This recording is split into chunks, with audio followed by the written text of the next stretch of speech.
Biden's first Democrat presidential opponent has announced her run for president.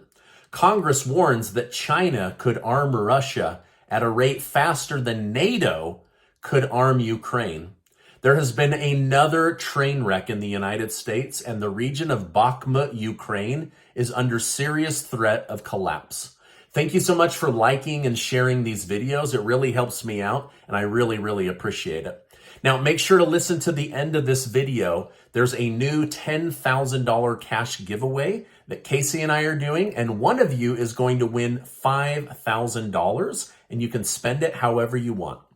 President Joe Biden's physician found skin cancer on his chest last month, which was successfully removed, and there's no further treatment required.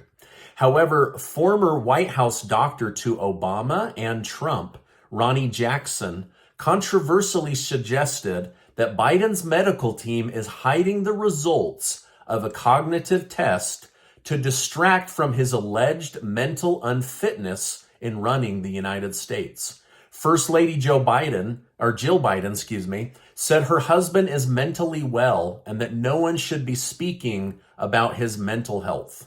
Now, let me know your thoughts down below. Is 80-year-old Joe Biden mentally fit to run one of the largest economies in the world and the largest military in the world?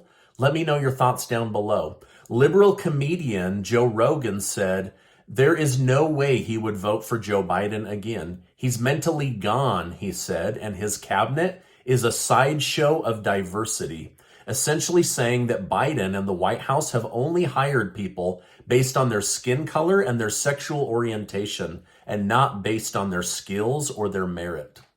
Trump is no longer alone in having an official challenger. Author Marianne Williamson has announced that she will be running for president against Joe Biden. She stated, "You can appreciate what the president has done, defeating the Republicans in 2020, and still feel it's time to move on. I'm running for president to help bring an arborational chapter of our history to a close and to help bring forth a new beginning." Ms. Williamson is a moderate Democrat who has authored many books and believes that leading through love is the best way to reunite the country. She said the United States is too divided, and I'll continue to keep you updated on her and her platform over the next 20 or so months. China's potential for providing military weapons to Russia is concerning.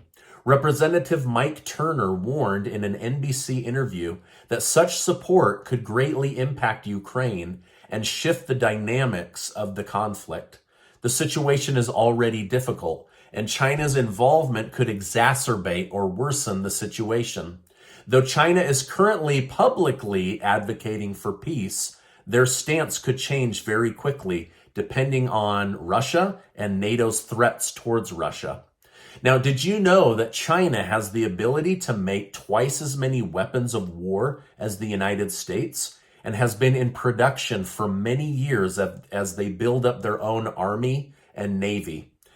This has many concerned about the United States' staying power if they in fact had to defend Taiwan from all the way across the Pacific Ocean. And Russia may feel concerned very soon, as America has now started training Ukrainian pilots to fly F-16 fighter jets. Officials have claimed that they are simply conducting a test on how long it would take to officially train a pilot from Ukraine. But this seems to have real-world application, meaning that Joe Biden said sending tanks to Ukraine would initiate World War III. Then they trained people, then they are going to send the tanks. Now he's saying, we're not going to send fighter jets that would start World War III. Now they are training people to fly fighter jets. What do you think? Fill in the blank. What's the next move, right? Now, NBC News has sent reporter Keir Simmons to the heart of the action in Russia-occupied Sevastopol. Simmons stated, "This is the closest that any U.S. news crew has got to the Russian Black Sea Fleet in many, many years. With this said, what Simmons found out was shocking. Simmons. He stated the people there view themselves as Russian, not Ukrainian. Vladimir Putin will be determined to defend that port, to not have it taken away from him. He may well do pretty much anything to try to achieve that. Now, after making these comments, the reporter concluded that the town is heavily occupied by the Russian military, and it's unlikely that it will be liberated by the Ukrainian military due to the sheer size of Russian control in the region. So basically, Ukraine is not going to be able to go down and recapture this area. And even if they did, they may not want to, as they're now mostly Russian people. But let me know your thoughts down below. Seems like they're wanting to recapture this region and Crimea versus defending the other parts of Ukraine. Now, the last few days have been especially hard on Ukraine's military. In the region of Bakhmut, where the average soldier is dying within 4 hours of entering the fight. Basically, if you're assigned to that area, it's a death wish. It's horrible. I hate it. I hate reporting on all of this. Now, gratefully, the Russian army ran out of ammo over the weekend and had to temporarily fight with shovels. And many analysts, military analysts, believe that Russia will take the region and Ukraine will lose another territory to Russia. So lots going on. Make sure to go back and watch my interview with Colonel Douglas McGregor. Neither one of us want this damage to be happening to Ukraine, but we're both trying to tell the truth about what's happening with Russia and Ukraine. It was a great interview. Now, the situation in Ohio continues to worsen as another train has derailed. Thankfully, this train was not carrying poisonous, hazardous chemicals. However, the crash is from the same company, Norfolk Southern, that was responsible for the now famous Ohio train crash, which spilled liquid vinyl pollution chemicals into the water and into the air. These frequent train crashes are really starting to concern me. It's an issue that Pete Buttigieg definitely needs to fix. And as much as he wants to wash his hands and say that this is Trump, he is the man on watch right now, and he is the one that these train wrecks are happening under his, basically under his time in office. Now, the House Select Committee that's investigating the handling of the COVID pandemic has accused Dr. Anthony Fauci of misleading Congress and the American people. The committee stated that Dr. Fauci prompted the creation of a report that would disprove the lab leak theory. The author of the paper reportedly skewed available evidence to achieve their conclusion. Fauci is currently being accused by some Republicans of funding gain-of-function research in China through back channels and creative methods. This is a huge deal because President Barack Obama made this illegal in the United States once they realized how dangerous it was. But wanting to be, this creative new scientist, they shipped it to China and then found all these back channels for getting the money into China. So I don't know what's really happening. I'm not blaming Fauci, but I am using my brain, and this looks very suspicious. He funds researchers to go get the report he wants and then points to that report to distract people from believing that it was a lab leak theory. So, I mean, his fingerprints are all over this, and I think if there is wrongdoing, they are going to sniff it out. Now, former Secretary of State Mike Pompeo, who was the former head of the CIA, said he believes that Fauci is complicit in a cover-up and that he should be pulled in to testify in front of Congress based on this new bombshell information coming out. Now, interestingly enough, it came out today that former CNN head Jeff Zucker made talking about the lab leak theory forbidden on CNN.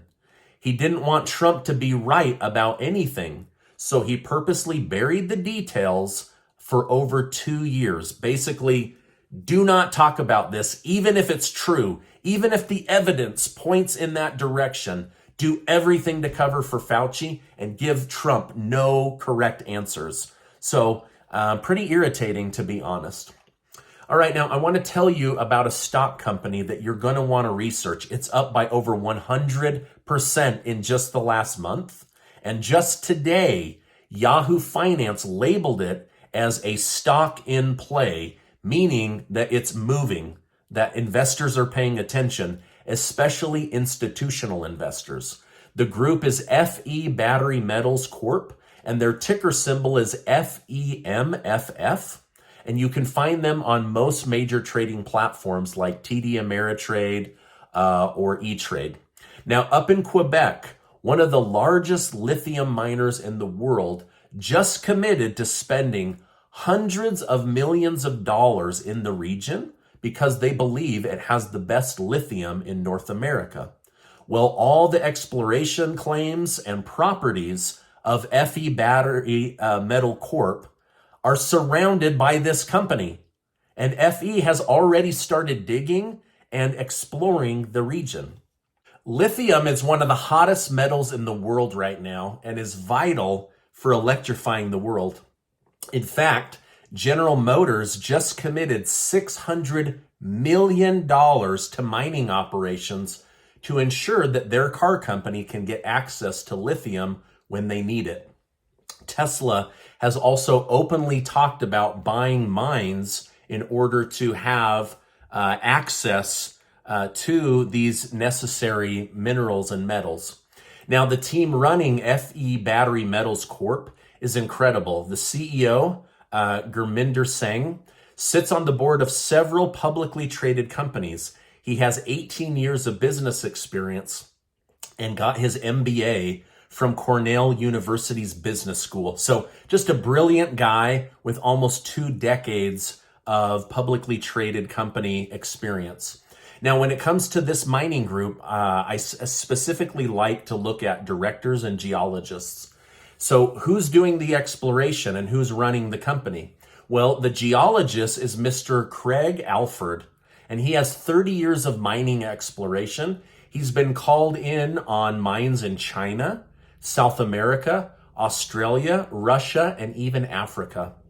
He's also been a geologist on several multi-hundred-million-dollar mines around the world. So when it comes to experience and trust, this is the geologist that people go to. Now, I want to thank FE Battery Metals Corp for partnering with me and bringing this information to my attention and your attention. So go check them out. In fact, today, Investors Observer just put FE Battery Metals on the bull market list because they believe they're going to continue to do well over the next couple of years. So this seems like a long-term play, but as I just shared with you, in the short run, they're doing very, very well. Again, their ticker symbol is FEMFF, FE Battery Metals Corp. You can find them on most major trading platforms. Here's a quick question for you.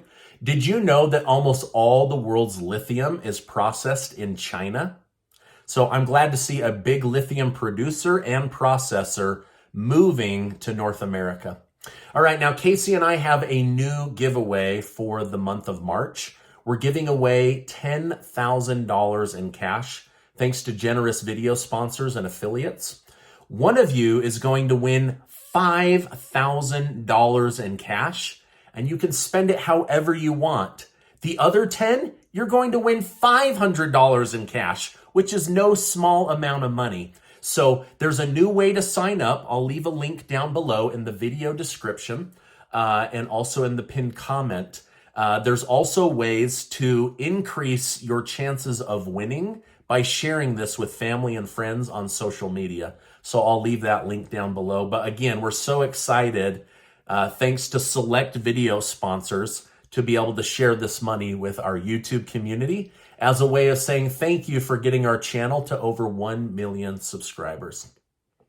Now, before you go, I want to remind you that you are amazing. I really, really believe that, and I appreciate you stopping by today.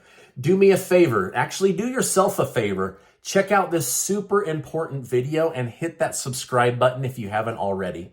Now, I know there's a lot of places to get your news today, so I appreciate you stopping by, and I will see you on the next video.